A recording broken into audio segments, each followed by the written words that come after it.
Order order news laundry के podcast reporters without orders में आपका स्वागत है। मैं हूं बसंत कुमार और आज इस पॉडकास्ट में बातचीत करने के लिए मौजूद हैं मेरे दो साथी रिपोर्टर शिव नारायण और तनिष्का सोढ़ी।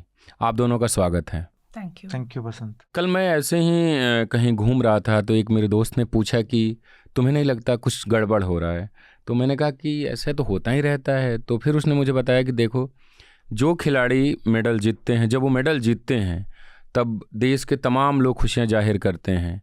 और कल एक हिस्सा जो इधर हरिद्वार में अपना अवार्ड गंगा जी में बहाने गया था, नदी में बहाने गया था, और दूसरी तरफ मणिपुर में ओलंपियन मीराबाई चानू और उनके साथ 11 खिलाड़ियों ने अमित शाह को एक लेटर लिखा, गृह मंत्री को, और कहा कि अगर मणिपुर की अखंडता से समझौता होता है तो वो अवार्ड वापस कर देंगे।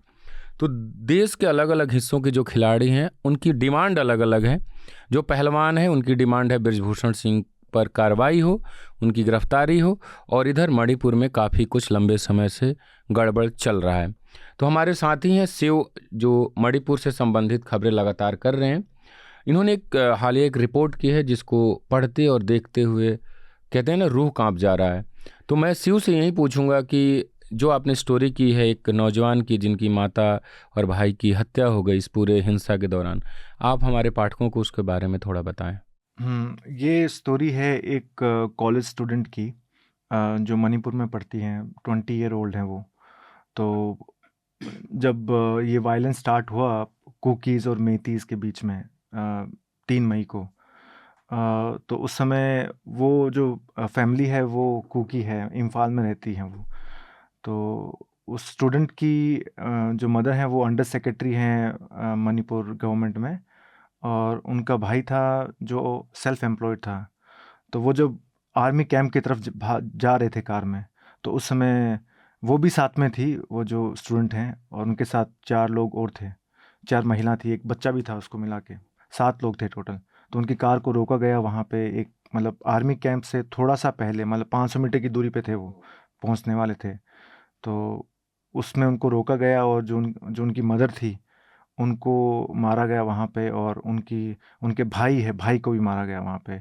भाई तो लगभग मर चुके थे, लेकिन जब अब उसमें एक पूरा सीक्वेंस है इवेंट का कि कैसे माँ ने अपने बेटे को बचाने के लिए भागी और कैसे उसके ऊपर वो लेट गई। तो सारे जितने भी डंडे पड़ रहे थे या जो लाठियाँ बरसा रहे थे लोग, तो वो माँ की भी वहीं पे मौत हो गई।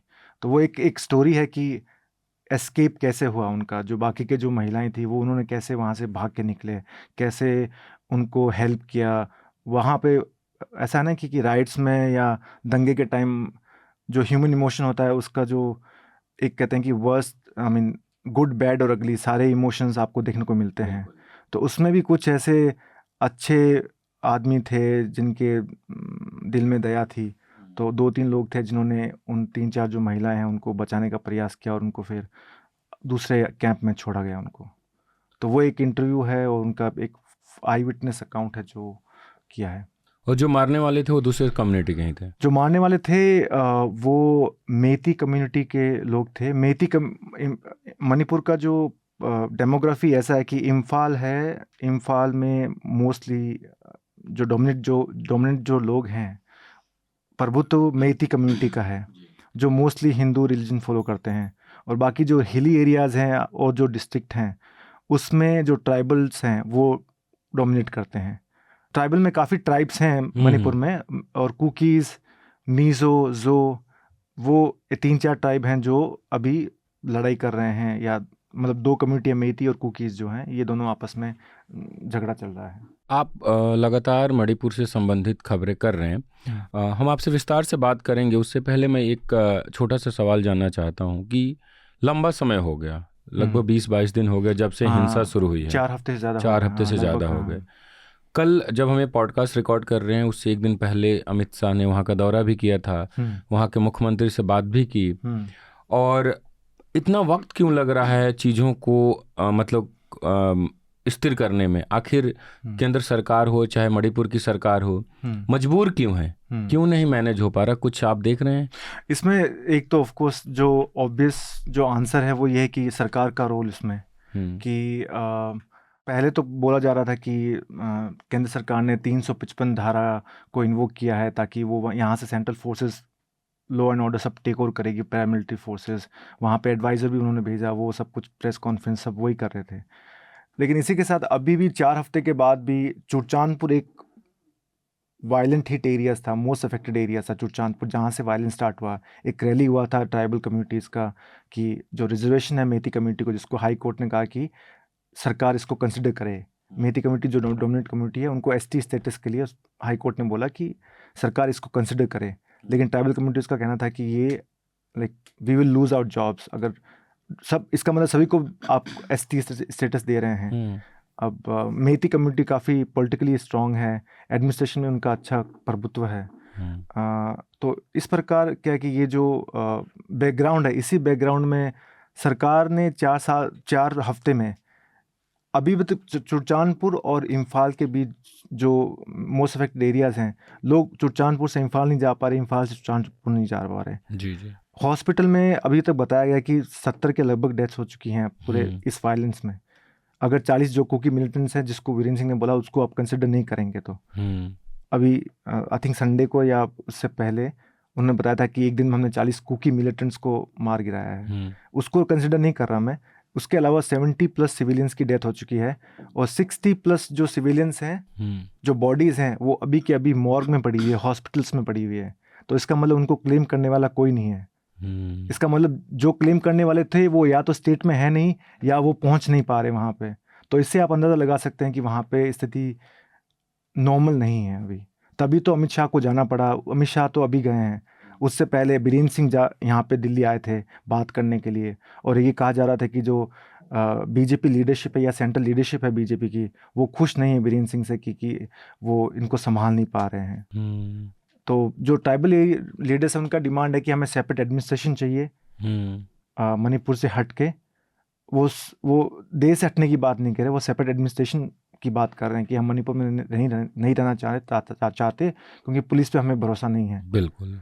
और इतना कुछ हुआ तब तो काफ़ी दिक्कतों का सामना तो अमित शाह ने भी कल मीटिंग की थी ट्राइबल लीडर्स के साथ चुरचांदपुर, जो जहाँ से वायलेंस स्टार्ट हुआ। तो ट्राइबल कम्युनिटीज़ के लीडर्स से उन्होंने कुछ आश्वासन दिए हैं उनको कि हम आपके जो डिमांड्स हैं उस पर हम उसको एड्रेस करेंगे। शिव से हम इस पर विस्तार से बात करेंगे और उम्मीद करेंगे कि मणिपुर में शांति हो।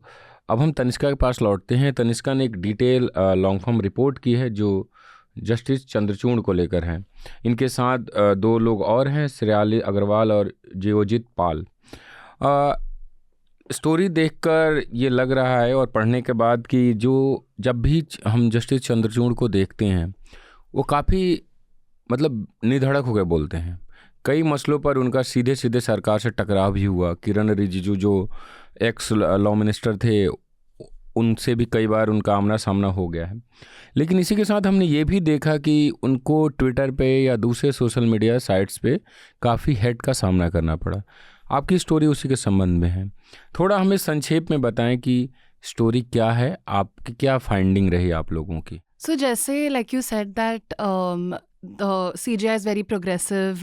He says a lot of things which get picked up also by social media. But this whole perception of the CGI being liberal, it is seen by a lot of people as being at odds with the Indian society, at least the ordinary Indian man and woman and what they want. It's seen that the CGI is too much, जैसे बोलते हैं, too much democracy, too much liberal, too much secular also. Because what's very interesting is that in the study we saw how the word secular is being used as an insult for the CGI when it is really not what the word stands for. So this idea for the story came to me actually. I was covering the Ramnath Goenka Awards, and over there CGI mentioned how his staff had told him, don't go through Twitter too much because there's a lot of trolling.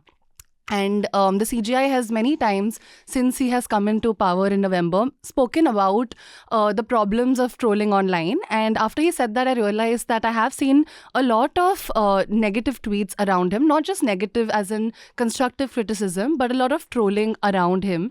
No matter what he says and does, there always seems to be a particular section that is upset with what he says. Once you've made up your mind about someone being a certain way. So that's when I decided to do this story, and I collaborated with Cheryl and Joyajit from University of Michigan because we wanted to do a proper quantitative and qualitative study for which we needed data. So this has taken more than a month. We have gone through a lot of tweets. The whole data set actually is, I think, more than 7 lakh tweets. And then we narrowed that down to around 1 lakh original tweets. And then we went through them individually and we found patterns and everything. So we wanted to understand what is the nature of this unprecedented trolling. Is there really a trolling army? Because even Rajya Sabha MPs had recently written to the president in March saying that there's a lot of trolling happening against the CJI and this needs to come to a stop, and the people must be punished for it. So the main findings from our just to give you an idea firstly of the kind of hashtags that are used against CJI. There's one, I don't know, आपने देखा होगा कि नहीं, not my CJI, which trends very, very often. And also these men's right groups, have noticed them using them a lot. Those are my initial thoughts before I actually did the story. And then there is... So not my CJI was used 1,747 times within 4 months. Undemocratic Supreme Court was used 366 times. Undemocratic Supreme Court. Yes, very specifically. There's also judiciary must apologize, which was used 256 times. So our main finding from this is that we wanted to know who are these people who are trolling, because there are a lot of ways with which we understood that some of it seems to be organized trolling, For example, there were over 250 tweets which were exact copy-paste tweets, not just once, but at least 250 tweets had been copy-pasted at least 5 times. So that is a very clear sign, and we have a lot of screenshots and graphs in our story, which you must read. It's behind the paywall, but do subscribe to understand the full report. So that is another way of understanding that this is organized trolling. Yeah. So we've understood that digital influencers were the main drivers of the social media trolling against the CJI. And to understand who are these digital influencers, we came up with a formula where, Joyajit and Cheryl, they have a lot of experience in studying data. So they worked really hard on coming up with a formula specifically for this report. So with this formula, we came to a polarization score for each of the, digital influencers whose accounts we went through.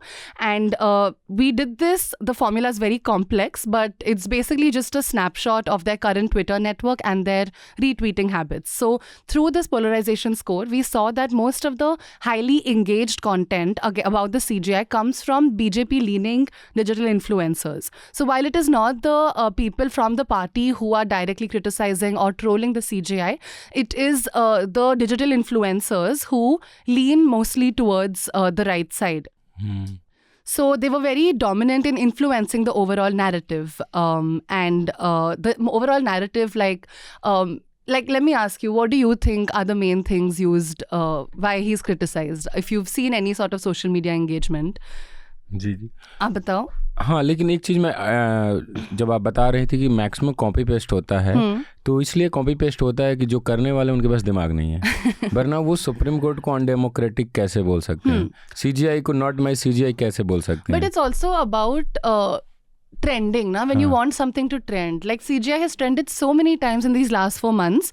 And for context, this is not normal. Usually it is only celebrities or politicians or someone, like this who is trended, who trends very, very often. But with the CJI, it has been consistent. We have very detailed graphs in our stories that also explain when the spikes in engagement go up, when they come down, and who are the people who are really driving these spikes. But coming to the matter of the trolling, the two main narratives against the CJI are that he is anti-Hindu and he is a woke feminist, So, and these are things that are considered, like I said in the start of this conversation, they are considered as at odds with what the average Indian really wants. So, there is a lot of misinformation that is also threaded into these conversations to put across a certain image of the CJI. जी. शिव और तनिष्का से हम आगे बात करेंगे. Video में आपको इतना ही मिलेगा. पूरी बातचीत सुनने के लिए newslaundry.com पर जाएं, साथ ही दूसरे प्लेटफॉर्म पे. तनिष्का की जो रिपोर्ट है वो पेबॉल के पीछे है. पेबॉल का मतलब है कि न्यूज़ लॉन्ड्री के सब्सक्राइबर ही इसे पढ़ सकते हैं. अगर आप अब तक न्यूज़ लॉन्ड्री के सब्सक्राइबर नहीं हैं तो जल्दी कीजिए ताकि हम आज़ाद होकर आप तक खबरें पहुंचा सकें. और सब्सक्राइब कीजिए और गर्व से कहिए, मेरे खर्च पर आज़ाद हैं खबरें. The subscription model is something that keeps News Laundry afloat, but we need hundreds and thousands of people to completely transform the news ecosystem. So you pay for news, so it serves you. So click on the link with this video, subscribe to News Laundry and pay to keep news free, और गर्व से कहो, मेरे खर्च पर आज़ाद है खबरें।